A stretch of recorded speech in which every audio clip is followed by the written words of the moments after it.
What's good with it in the hood with it? Welcome back to the collective clips where you already know. Das. I get it in. But before I get it in, let me get this intro in.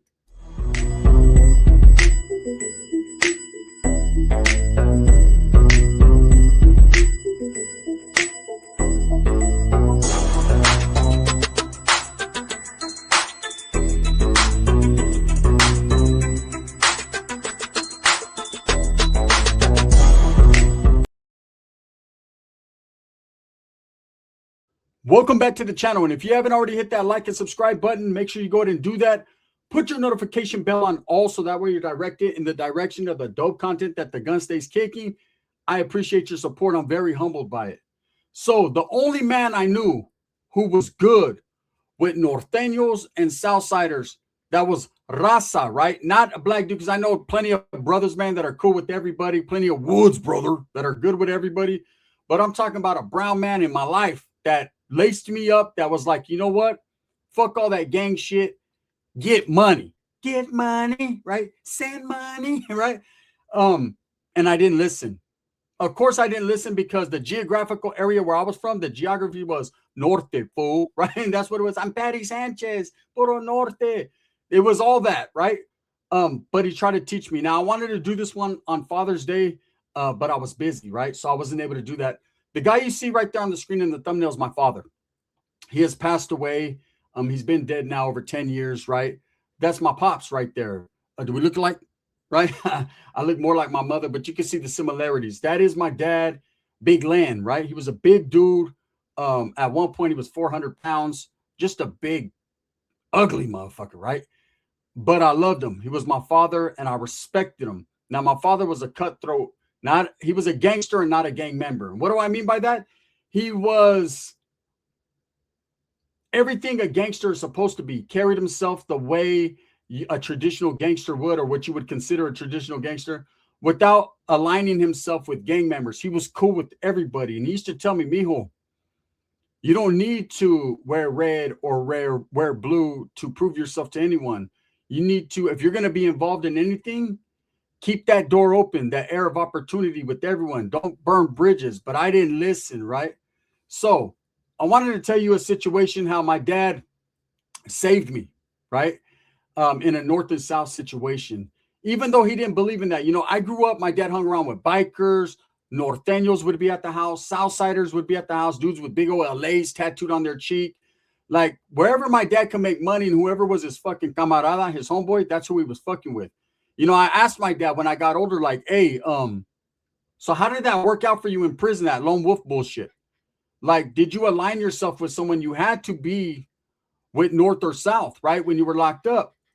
And my dad was with the North when he was locked up, right? So when he would go to prison, he didn't function as a Norteño. He functioned as someone who associated with Norteños, but he did program. Now, you got to understand, he was doing prison time back in the 70s, early 80s, very early 90s. He did go do a 10-year stint later on in life. Him and my brother got caught up in a situation. They were crimies, and that was that, right? At that time, he went to a medical facility because my dad was diagnosed with leukemia. So he was sick. So he stood most of his time in the medical ward. So it wasn't like doing real time. I mean, he was locked up, but he wasn't out there on the yard functioning or none of that. But he did say that when he would get locked up in the county jails, Modesto, because that's where my dad was from, that it was always the North, right? And I said, well, how did that play out with you having homeboys from the South? Well, he had an understanding with everyone that, hey, he's going to do what he does on the streets. He was independent of any gang membership. But when he got locked up, he had to rock with his area, and he was going to rock with the North. That's facts, right? So one time we're chilling, and I noticed that my dad used to hang around with these dudes from Atwater and Winton a lot. My dad was a house DJ, so a lot of the Southsiders would have him, you know, DJ. He lived in the area in Winton with my grandmother or around that area, so dudes knew him, and a lot of dudes feared him. They were like, this dude's a fucking maniac. Because he was always hustling, always fucking stealing things, always fucking, you know, home invasions was his thing.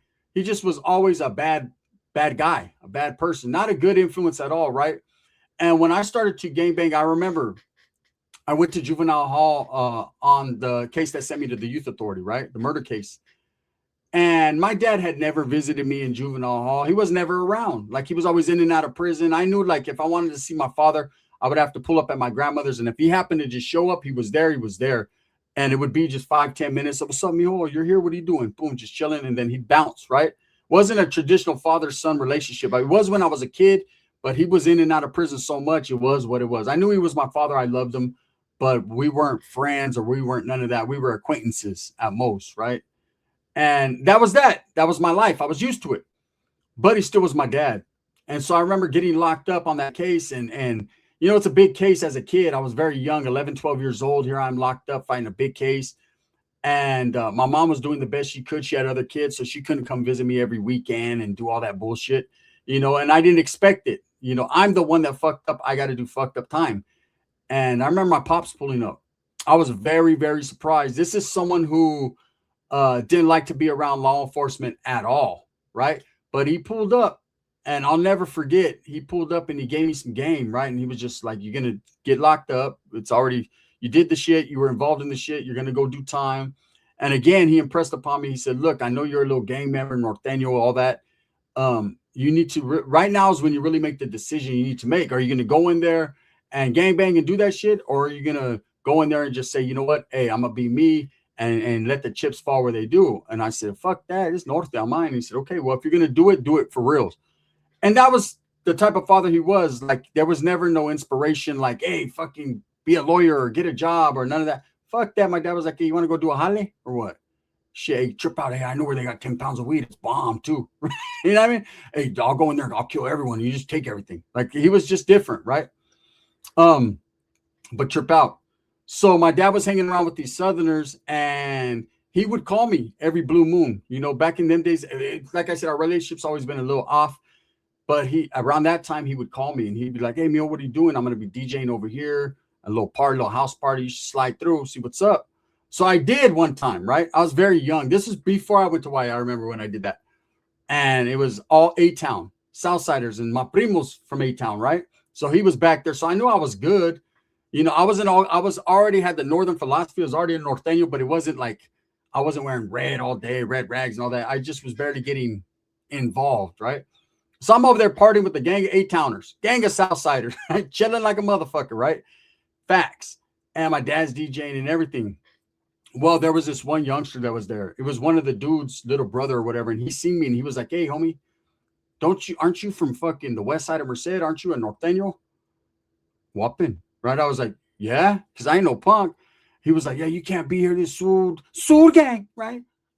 You can tell by the writing on the wall. I was like, yeah, there is a lot of black letters. It does say Sur 13. But whatever, right? I was able to avoid that situation. My primo was like, nah, it's my little cousin, man. It's good. He's good. That's his dad. My dad was looking at everyone like, man, I'll kill everybody in here. And they knew Big Len. And so that was that. So I was able to sneak away from that one, right? Untouched.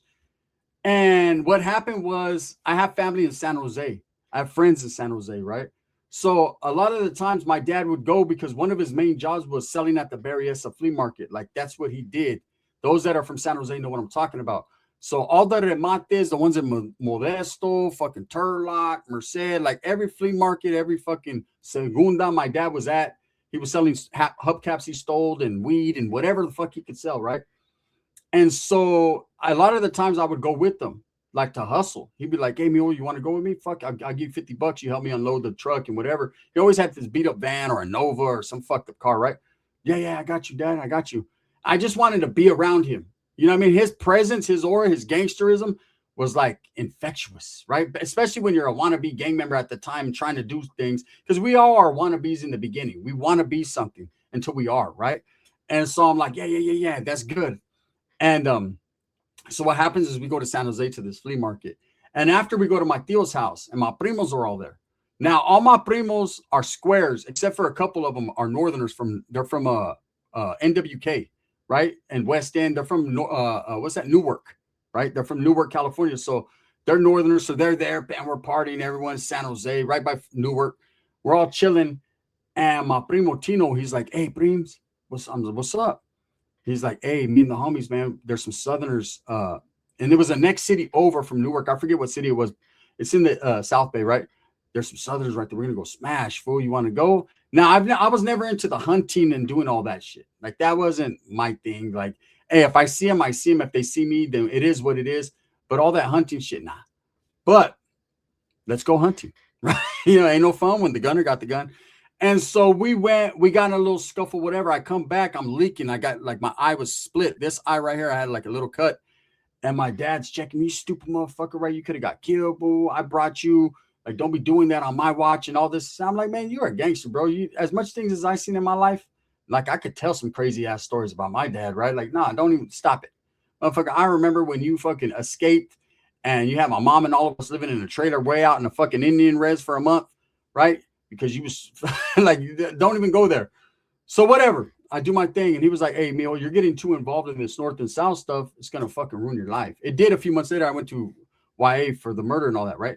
But prior to that, that was the philosophy that was telling me. So now trip out. Years later, and I'm gonna retell this story. I told it a long time, and this is how my dad comes into play. The homegirl, right? She was married, or she still is married to my homeboy. He was locked up. She was living in Atwater, and she was moving. She had just moved from her pad. She was moving to this apartment. So there wasn't shit in this apartment. They were moving into it, right? And one of my homeboys calls us, and it's me and the homies were chilling, and he calls us. He's like, hey, bro, hey, let's do the homegirl bottle. I said, well, what's up? She's moving into this pad. She needs us to go over there and fucking and to help her move a few couches and a few things. And so we're like, is she gonna get us some beer or what? And he was like, yeah, I'll tell her buy a case. Like, all right, cool. We'll bring a case. She buys a case. We're cased up. Let's go. No, not YA shit. Right. So we go over there. There's like two big old fat chicks right there, and the homegirl. The homegirl's decent looking, but she's a big girl too. But and the homeboy had told us, hey, there's a gang of chicks over here, everything. So we're like, fucking winner, fucking carne asada dinner. We're gonna win, right? We don't mind no tortas, but there's a difference between a torta and a hefty cinch sack, and it was hefty, right? So I remember walking in, and I was very tired, right? Walking in and seeing these two big people, right, of females, but large, very large, right?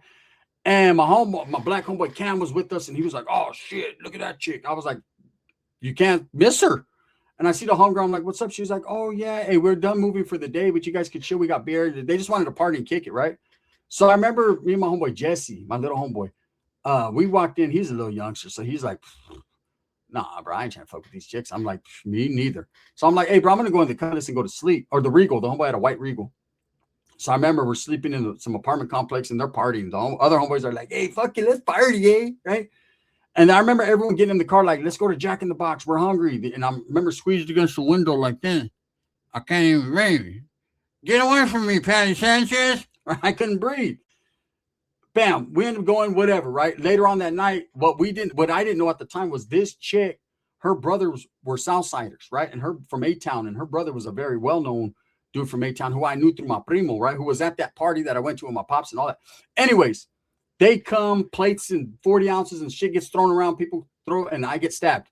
I had a 14 over my eye. They stabbed me. If you see it right here, the indention, look close. There's a big old indention. I used to have a 14. They booked me right there, right? Tried to cut my 14 off my eye with a screwdriver. Anyways, the apartment complex is in Atwater, right? It's probably like half a mile away from the Jack in the Box. I woke up in the Jack in the Box parking lot in the middle of the street, the intersection, with the ambulance. My homeboy saying, don't move, hey, don't move. Anyways, I've told that story before. I got fucked up. Shit happened. My other homeboy Jesse got stabbed a whole bunch of times, whatever. A lot of homeboys got DP'd because they didn't come running out to help us. They just turned the lights off and hid, right? Southsiders did their thing. That's just the truth. We get fucked up. I'm mad, right? But what am I gonna do? So there's a little bit of retaliation I can't speak on and whatever. Years later, my father gets caught up on a home invasion robbery, right? On the same dude who stabbed me. And I never got to talk to my father while he was incarcerated. I was pretty upset that him and my brother got caught up, and I felt like my dad doing crimes with his son and putting his son in that position was not a good thing, not a good look, right? Especially when I became a father, I started to understand how you're supposed to love your kids and all that. Whatever. We didn't talk, right? We had some letters back and forth that were threatening, and that was it. And my dad was not one to take threats lightly, and he was not one of the one. Like, who the fuck was I to even threaten him? But I did, like a dumbass, right? And every time on Father's Day, I start thinking about that shit, and I regret it. But anyways, he gets out. He's living in Monterey, Seaside, Monterey area. And I finally got a chance to talk to my pops. It was the last time I talked to him, right? And he had told me, he's like, yeah, Mio. He's like, once I found out that that dude was the one who stabbed you, that's the reason why I did that shit. I know he was high-siding and bullshitting, but then again, I don't know, right? So that could have been the reason why he did what he did. Now, that doesn't mean he wasn't still cool with Southsiders and Nortenos. He was. Like, I seen so many different people come to my dad's pad and he was cool with. He just felt like, hey, you got at my son. I don't care who you are. I'm going to get at you. So let's go backtrack a little bit before that. We're in San Jose, like I said, at my cousin's house, and we're partying and we go fucking hunting and doing whatever we do. And what happens is my primo ends up getting shot. Them Southsiders knew where my tío lived. They came back. My primo was in the front yard. He ends up getting shot in his side.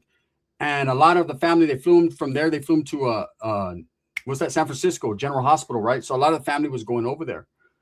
And my pops came by like, hey, you want to go? They, yeah, let's go, right? So we went out there and we're visiting. Now, mind you, that's not my dad's side of the family. That's my mom's side of the family. But my dad has always been cool. Even when him and my mom divorced, he was always cool with my mom's side of the family, like, because they just knew he was just cool like that, right? And so we slid over there.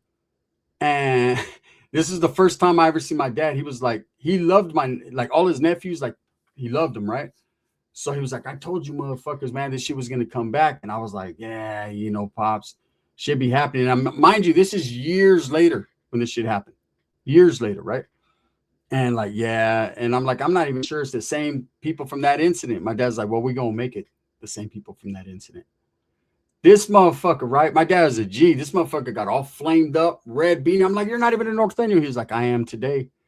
Man, let me tell you something, right? We went to this park.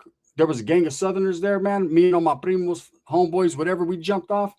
My dad was literally picking people up, throwing them.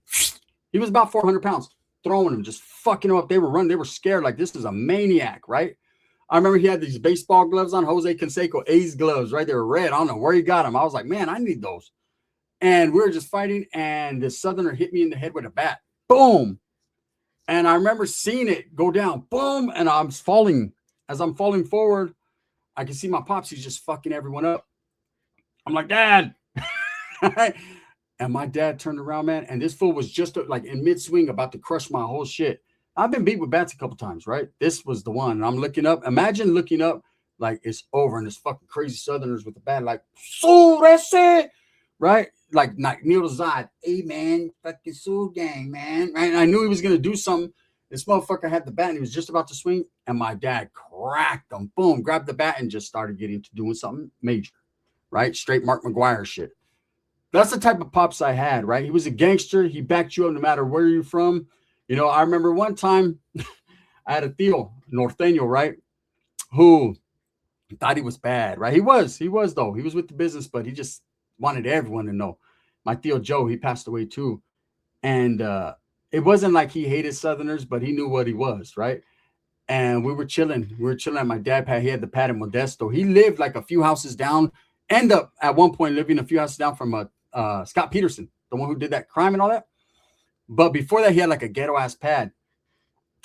And dudes used to get out of prison and go to my dad's pad, pull up. My dad would get him high, whatever they're doing, right? Their business. And me and my tío are cruising around. We're cruising around Turlock. And a lot of people know my tío Joe from Turlock. And then he's like, let's go to your dad's house. I'm going to pick up some weed. My dad always sold weed, right? Like, yeah, Big Land's going to fuck me up with some weed. I said, all right, let's go. I hadn't seen my dad for a minute, right? Let's go. And we slid over there. And he had a homeboy there. Big old Southsider, flat LA right here, fucking on his cheek. Man, that dude was fucking, hey, my uncle jumped up, rushed him on sight. I was like, oh, I was trying to get involved. My dad was like, let them fight one-on-one. They're men, right? They were going at it. Hey, my uncle started to fucking get the upper hand, and my dad just grabbed him around the neck, picked him up, and was like, that's it. My uncle was like, let me down, bro. He put him down. And that was it. The Southside dude was like, hey, homie, is this a setup? And my dad was like, man, shut up, bro. This ain't no setup. You guys come to my house, you motherfuckers better be men here. Handle your business, shake hands, and get the fuck on out of here. And that was it. That's just the type of person he was. So, you know, I've been doing the Super Dad series, and I haven't did a video on it. I just wanted to say that. This is late for Father's Day, but I was thinking about him a lot on Father's Day. even though we didn't get along at the end, for whatever our reasons were, I always loved my dad. So, I know everyone has different stories with their fathers or whatever, but that's one of a few of very many, that I have with my dad. I don't have as much as I wish I did have, but it is what it is. With that being said, thumbs up or thumbs down. Heavy's going to be the head that wears the crown. I'm going to continue to strive, struggle, and strive for what I truly believe in, and that's the betterment of all people. We still got more Super Dad series coming up. I introduced my dad to Roach. Watch how that turned out. Bang, bang.